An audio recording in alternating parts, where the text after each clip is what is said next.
welcome to the very first episode of the Craft Workshop podcast.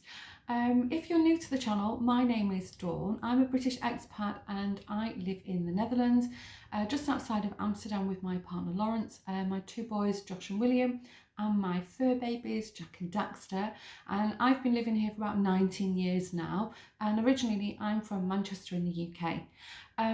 Typically my channel is a bit of vlogging, a little bit of crafting, occasional tutorials, a bit of travel, and I decided that a podcast might be a good thing to have to just sort of group all the crafty stuff that I do, and then people can have a choice if they want to watch just like the daily vlogs, you know, me walking around the supermarket or complaining about, you know, lack of ingredients for banana bread, or you can just tune into the podcast and just see what I've been up to, what's making my life more enjoyable, especially during this lockdown situation. So in my very first podcast, I've got a few things to show you what I'm working on. I'll show you some bit of knitting, a little bit of crochet, bit of sewing. I've done some shopping, and if you stick around to the end, I've got a really nice announcement. If you're on Instagram, stay tuned, because I'm going to be doing something really fun, which I hope some of you will join in. Okay, let's begin. So I have made some notes to keep me on track, because if you do watch the vlogs, you know I do waffle, and I've made some notes in my lovely Harry Potter planner. I actually got this from Primark shortly before lockdown, and yes, I know I'm not a 5-year-old child, but I absolutely love it. After lockdown, they may still have them in Primark.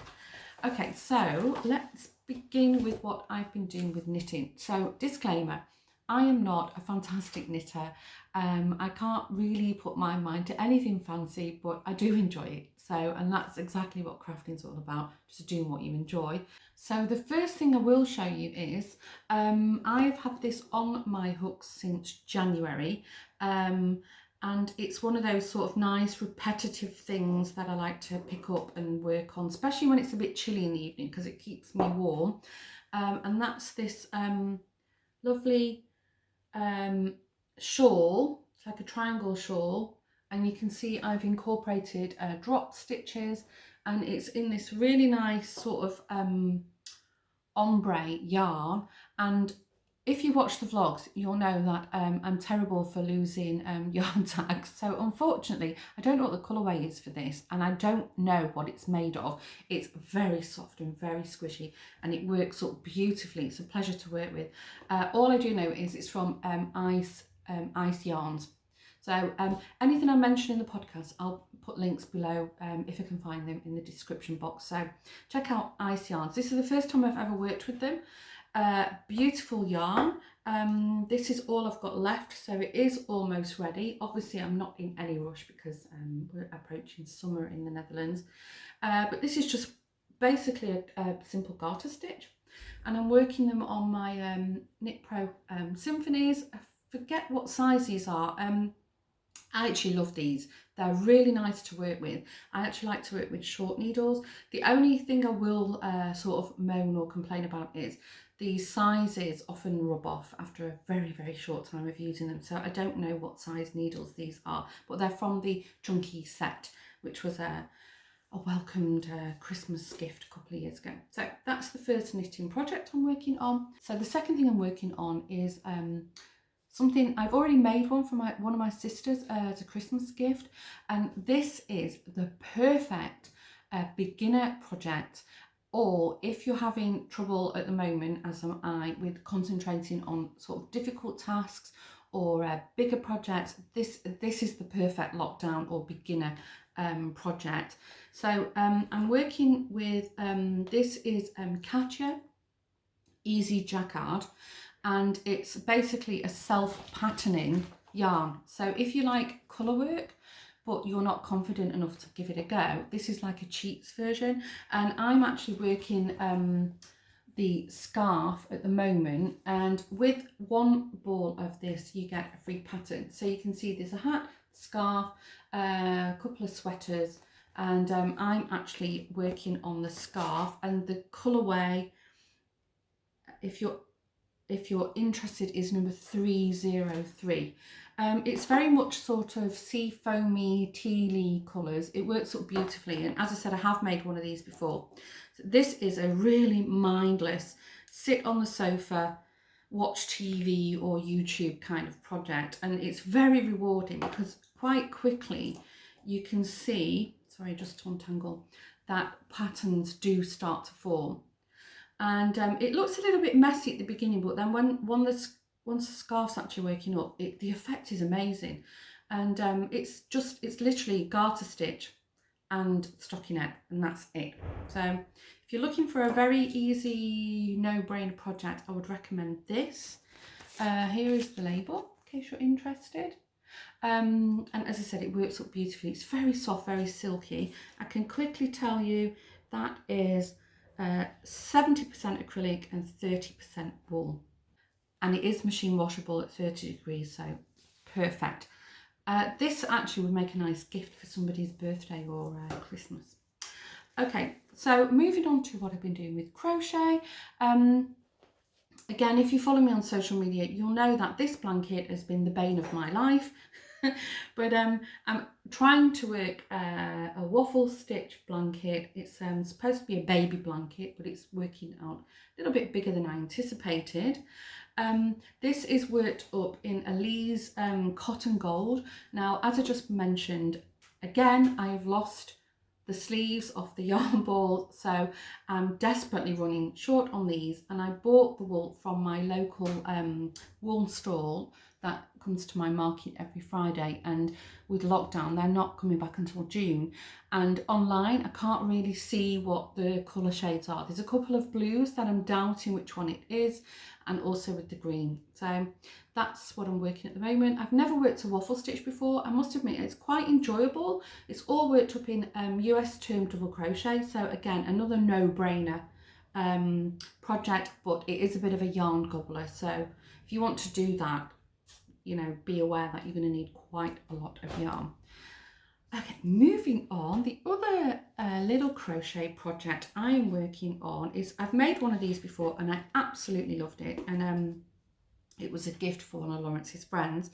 And again, if you're new to crochet, this is really simple. This is made up with US term double crochet, and I'm making this really cute little girl's baby cardigan. This size should be 0 to 3 months.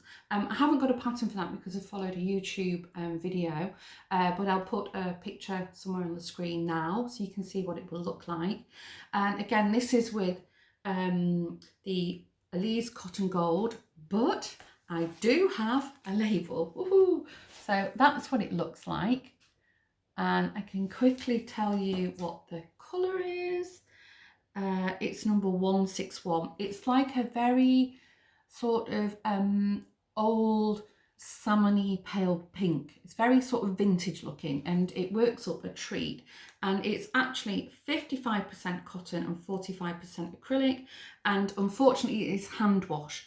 So, you know, for children's clothing it's not ideal, but I would risk it, to be honest with you. I would put this on a hand wash cycle. I think it would be perfectly fine.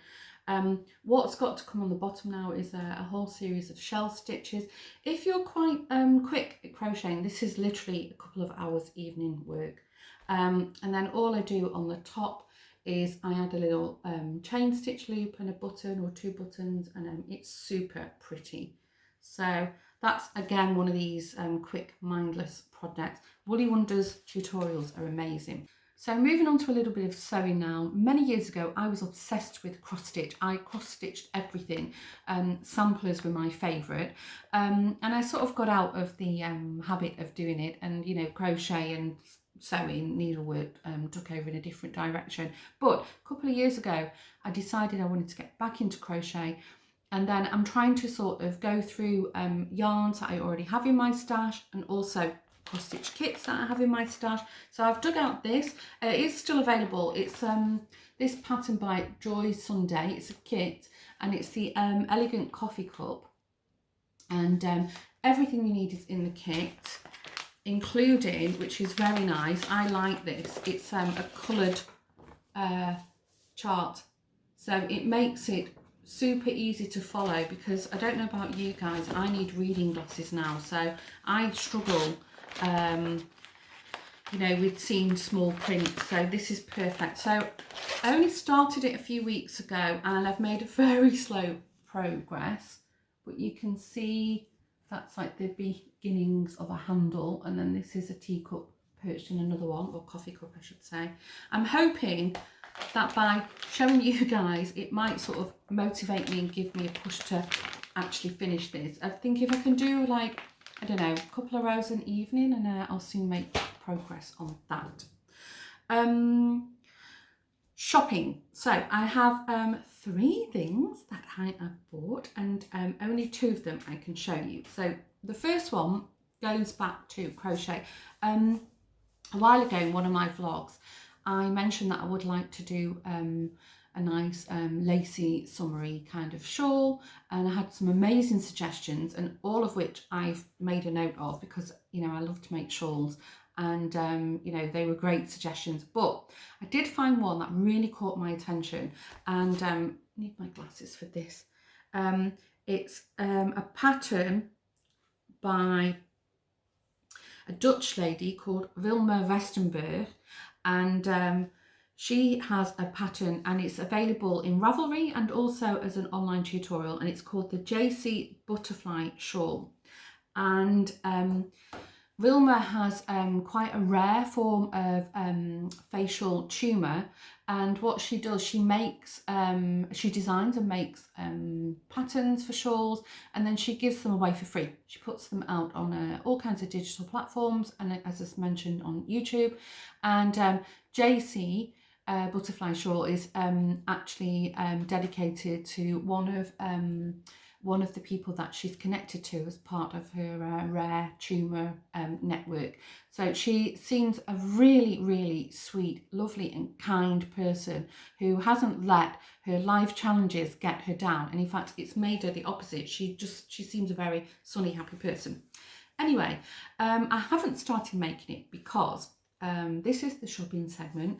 I did buy this a while ago. This is a hand-dyed yarn from the it's a Dutch indie dyer, Iris. It's from the Dutch Yarn Barn, and this is actually sock weight in the colourway Narcissus, and I just ordered 1 skein, and it feels absolutely beautiful. It's 70% merino superfine, 15% cotton and 15% bamboo. Now, this isn't enough to do the shawl. However, I did go online and I've ordered from Craft House Magic, the lovely Ellie, who's also another indie dyer amongst other things, one of her mini skein sets, and I can't remember the colourways, but there are 4 mini sets in there which should make up a skein, and they've all got sort of yellowy, bright spring-like colours in them. So I'm waiting for the skein set to come so I can see, you know, how the colours work with each other before I decide on the order or the sequence of how I'm going to crochet them. So watch that space. That will be a work in progress coming up at some point. Okay, the next thing I bought is, if you do follow me from Instagram in particular, you'll know that I have I've had a couple of mishaps in my rather clumsy attempt to have a go at Amigurumi. However, at the end of the podcast, I am going to show you something. I have been finally bitten by the Amigurumi bug, as Alize from Petit Crochet, she pointed out to me. Yes, I have been bitten by the bug, and I have actually bought one of the books that Alize absolutely loves. She has made nearly all of these little creatures from this Pica book, and when she posts on her Instagram, she always makes like a little cute story around the characters, and she names them all, and every time I see them it just makes me smile. And I keep saying to Elise, please make a book, make a short story book about your characters, because they're so lovely and entertaining, really funny. So finally, because of Elise and because of something that I'm making, which I've made, which I'll show you in a minute, I've finally ordered myself the Pica book, and I'm really excited. If you're not familiar with this and you are an Amigurumi fan, And also, I think for beginners, it's doable. I've had a look at a few of the patterns. I should have been more prepared and bookmarked the page I wanted to show you. Yeah, here it is. So these are all the animals in the pattern book that you can make. And to be honest with you, I'm even tempted to stick with the same colourway because the tones and the combination of colours are beautiful. To start with, I'm toying with the little otter, or I quite like the frog. And I have in my stash a huge amount of the Schaapjes Katona. It is a Dutch yarn brand, but unfortunately I don't have quite the right shades to make them yet. So as I mentioned, our market stalls are not open yet until the 1st of June. So I don't know whether to hold off until I can go to my supplier, and I actually like to look at the colours and match them all by eye, or whether to just go ahead and order them online. But I'll let you know. Keep an eye on that. I will be definitely making something. Okay, the third purchase I made that I can show you is I finally ordered Tilly and the Buttons stretch. And this is different clothing patterns using stretch fabrics, so you know, jersey, knits, any kind of sort of t-shirty, tricot, you know, all the sort of stretchy fabrics. And one of the reasons that I've gone for this book is going back to Ellie from Craft House Magic, who does many crafts. One of her favourite things she likes to make is something called the Frankie shirt, or the Frankie t-shirt. I can quickly show you. It's called the Frankie baseball t-shirt, and you can make it with, you know, short sleeves, cap sleeves, long, 3/4, however you like. I don't have a lot of success with sewing stretch. I have an overlocker. On my standard sewing machine, I have all the right needles, all the right tools, and for some reason, every time I've attempted to make something, it's just been wonky, and I've really not enjoyed making it, let alone even attempting to wear it. So Ellie has given this great review, so you know, again, it's a recommendation, and I do have some fabric set aside from my stash to make a prototype to see if I like it. As I said, I'm not a great stretch sewer, so I don't have a huge array of fabric to choose from, but I did have this like a nice sort of marley blue colour, and I've got a small amount of this red and white stripe, so I was thinking I'll have a go at making it. This is very stretchy, and this is not as stretchy, so I don't know if the two will sort of marry up well with each other, but I thought, well, this will do for the sleeves, this will do for the main body. I'll give it a go. I did intend to start cutting this out yesterday when I was here at the workshop, but unfortunately, this is a little tip for you which I hadn't realised. When you get the book, it's beautiful. I mean, the instructions, the photography are, you know, very good. I don't think I'll have any issue with following any of the instructions in the book. However, I didn't realise that in the back of the book is this folder, and here are the patterns. And what I hadn't realised are that the patterns are double-sided. So I will have to trace out the patterns, and luckily I do have pattern paper at home, which I need to bring. So that will be a task over the coming couple of weeks to trace the pattern out, and then I'll start on a Frankie baseball t-shirt, see how that goes. I'm not holding up a lot of hope because as I said, my stretch sewing skills are not the greatest, but anyway, we'll give it a go. Okay, actually no, it's not the final. One thing I should mention is if you watched my workshop reveal video, I'll put a link in one of the top corners so you can go and watch it. One of the things I wanted to do was have a board on this wall here. I think it's going to be called the Love Board, and I haven't made it yet. I'm busy with that. If you would like me to give you a shout out and support your Instagram, Etsy shop, Facebook, YouTube, whatever. I would love to support people who hand make, you know, fellow crafters, and try and, you know, drum up a bit of exposure for you and just basically share the love. So you're welcome to send me a sticker, a pin, your business card.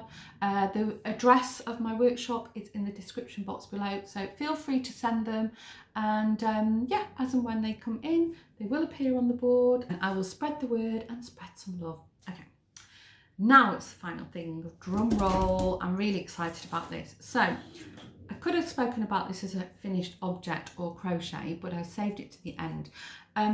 Again, if you follow me on Instagram, and I've actually talked about this in my vlogs, I did attempt to make amigurumi and it went quite successfully this time. Hooray! Hence the buying of the Pica book. So I'm not going to claim credit for this. There's a lady that I follow on Instagram, a lovely lady. She's called Claire Chapman. I'll put her Instagram name on the screen now. She posted a picture of a vintage birdcage, and she'd filled it with crochet birds and other things, and it was so beautiful. And it just, when I saw the picture, it just put the biggest smile on my face. I was fascinated. I wanted to look at everything that was in it. So inspired by Claire, I actually I did have a kit in my craft room for I think about a year. It was a free kit from Crochet Now magazine, and it was for to make 2 birds. So you got all the yarn and you know, everything you needed with it to make. It was a blue tit and a robin. So I had a go at making the blue tit, and it turned out quite well, although he is forever known as Wonky Tit, because it was my first completed amigurumi toy. So, you know, he's a bit wonky. And then I moved on and made another bird. So I have been giving you little snippets in my vlogs and also on my Instagram. But before the reveal, there is a point to the story. When I posted a picture of the cage I had bought, that Claire had inspired me to do, Jeanette, the lovely Jeanette from Crafty Creations, thought it was such a great idea that she said to me, oh, I'm going to get a bird cage too. And so I said to Jeanette, you know what? This is really fun. It's going to give us so much pleasure, and again, it's small short projects that don't take a lot of concentration, and just an excuse to go wild, you know, use any colours, and you know, just basically make whatever makes you happy. So Jeanette and I have decided to do a little make along. You can use the hashtag yarnbirdmal 2020. I'll put it on the screen now. Unfortunately, it's for Instagram, so you will need an Instagram account. And what we're going to do is, if you make anything bird related, so you know, it could be a bird in a cage, a bird in a birdhouse, a bird in a nest, just a bird hanging on a piece of string, anything you want to do, even if you haven't got a cage, you can make one from an old shoebox, or you know, a nest out of twigs from the local park. Anything. It's all about having fun and, you know, hopefully making something nice. And if you've got kids at home, it's something that they could get involved with. So we're going to run the make along on Instagram until the end of June. So there will be 2 prizes for the best. I don't know what the definition of the best is, but there are going to be 2 prizes awarded. And Jeanette is going to make one of her beautiful project bags and a little notions pouch and probably some other little goodies. And then I will also make a project bag and a pouch and some little goodies. I think whoever gets Jeanette's prize is probably getting the better end of the deal here, but anyway, you know, you're going to get a prize. Yeah, that's the only rule. Use the hashtag, and the bird can be made of yarn, it can be knitted, crochet, pom-pom, whatever you want it. It's all about having a little bit of fun. So drum roll, I'm going to reveal mine. I absolutely adore this, and I've brought it to the workshop so I can see it every day. But here is my birdcage. I am so happy, and you can see the little blue tit, wonky tit at the back. He's on a real swing, bird swing, that I got from the local garden centre, and I've just crocheted around it, and then I'll just tilt it forward. They've got a little ball to play with, and I've made these little crochet leaves, a little bit of bunting. So this is the pattern of the Irene Strange pattern using the kit from the Crochet Now magazine, and this is with acrylic, and this is the exact same pattern but using Scapier's cotton and you know, same hook size, but obviously it's a bit bigger. So I've got a little parrot and a little tit, and they've got a little water dish in there, and I think it's quite full at the moment. I am going to make another one. So if you are inspired to make something super cute and super fun like Jeanette and I have done, please join in. Don't feel any pressure that it's got to look amazing. It's only about making something and enjoying it and just really going to town with colours, you know, just really, I can't tell you, you know, we've been apping each other daily, you know, and showing pictures and, oh, I've made this and what do you think of that, and sharing ideas. So, you know, if you can buddy up and do it with a friend, better still. So yeah, the make along is officially open. Everybody's welcome to join, but it is on Instagram. Okay guys, well, that's the end of my very first podcast. I hope you've enjoyed it. I hope you're still here at the end. If you did enjoy it, I would absolutely love a little like and subscribe from you. That would be amazing. And if you've got any other crafty friends you think would like to come in and join along, perhaps share the video and yeah, ask them to join in, and the make along as well. I will be putting a little post on Instagram as well, so the hashtag is there already, so go ahead, have some fun. Thanks for tuning in. There will be regular vlogs as usual about my daily, you know, wafflings and ramblings, and the podcast maybe every 2 or 3 weeks depending on how I get on with all my make alongs and new things I've got to show you. Okay, thanks for tuning in. Bye.